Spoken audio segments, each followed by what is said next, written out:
Good evening, namaste. I don't know where to start. I'm just thinking about 1992 when people were in Maidar, when we had no organizations, when we were looking for food and clothing, and we had no organizations, everybody was struggling, and we were looking for food and clothing, basic necessity of life. We were losing at least 15 to 20 kids in a day in Maidar refugee camp. I hope every one of us remember that. Some of you were very young, some were maybe not even born, but some of us, we were there working that day. So, to be brief, the organization that has evolved in Harrisburg from Bhutanese community of Harrisburg to BCCPA, I think it has done a phenomenal job in the last few years. When I came to Harrisburg in 2016, there was an organization, but we were looking for people who could come and volunteer. We were few, so we were struggling with few of the presidents and few of the people who I can see out here. So we never had such opportunities to interact. We were still struggling from a refugee camp to the United States of America. But after that, we tried. I was also one of the people who was helping the Bhutanese community in Harrisburg, including Tika Dungana, Binay Luitel, Asok Rai, and other people, in trying to figure out what next to the organization and what is our goals and objectives. So I would be telling to the present board, I mean, you have done a phenomenal job. I'm so proud to be a part of this community. I have been serving this community for last 30 to 35 years. So there is no limit of doing a volunteer service in the community. So we are doing for ourselves. That's what I believe. We are not doing for anyone else.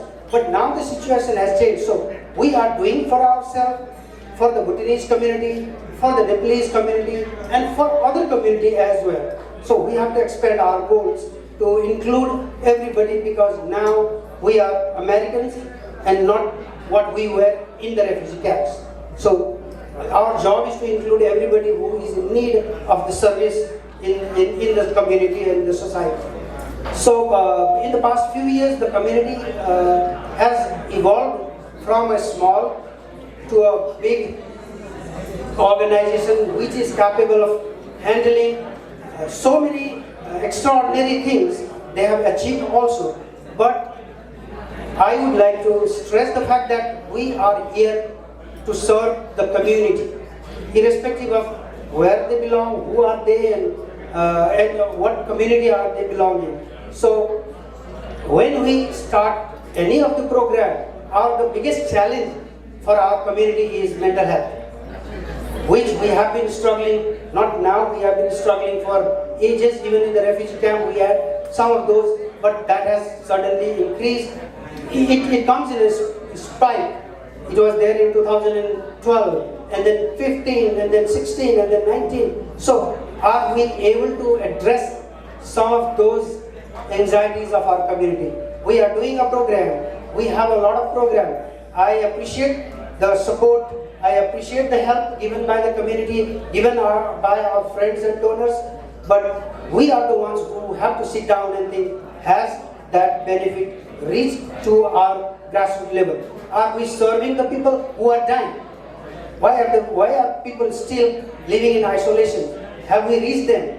Are we trying to reach those people? So my concern is, we have a community organization, we have the support, we have the funding, but have we reached the needy people? So I would urge all the organizations, I would urge the board of directors, the chairman and other people to sit down and take a clear path. Let's do those things that will impact the community. Have we impacted them? Have we evaluated our organizations? Have we evaluated our work? We have done so many programs. Valakusari, there is the other one, Pathway to, I'm not sure exactly, but these are the organizations, these are the programs which people are looking up to, thinking, yes, I'm going to get something, I'm going to get help. Have they received any help? Has the community, the grassroots people have received the help? So we should sit down, we should evaluate, and then move forward. Rather than just be research-oriented, people are expecting some help. And I'm 100% sure that yes, they are getting that benefit of the program, but how much, I'm not sure at that. So I would appreciate the board to provide the explanations, provide the people with whatever requirement they need, and we are here to support. I am willing to support to any extent. I have been doing this, I have no problem doing that. The other thing is, when we were in the refugee camps, we have organizations and all those, we were not responsible for any of the funding, we are not responsible for any accounts. That was being done by our donor agencies. But here, we are an independent, we are a strong organization.